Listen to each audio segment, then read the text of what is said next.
As higher crude prices is a reason to worry globally, we try to gauge the possibilities that could lead to a decline in crude prices going forward. So the first possibility is the US lifting sanctions on Iran. Now this wouldn't happen immediately, but over some time period of time, if the sanctions are lifted, then Iran could add possibly 1.3 to 1.5 million barrels of crude per day, which could lead to a reduction in crude prices. The second possibility is US itself increasing its production. Now according to experts, the current production is close to 12.2 million barrels of crude, and this could further increase by nearly 1.8 million barrels of crude per day. And this is because US has that much capacity to increase the production. The third possibility is that if OPEC itself increases its production or even is able to meet its production target. Now in the month of January 2022, the OPEC missed its production target by nearly 1 million barrels of crude. Now if even they meet this production target or increase their production target, Brent crude prices could decrease going forward. Now even for India,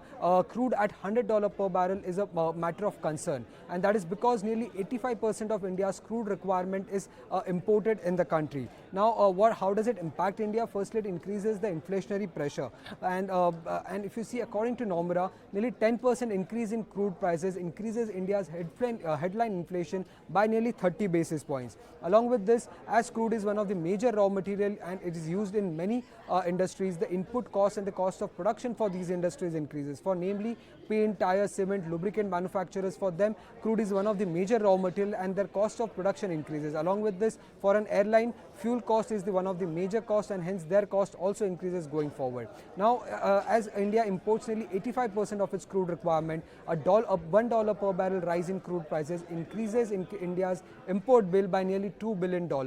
And lastly, if you see, the current account deficit, that also deteriorates with a rise in crude prices. Now according to RBI estimates, a $10 per barrel rise in crude prices increases India's annual current account deficit by nearly $12.5 billion.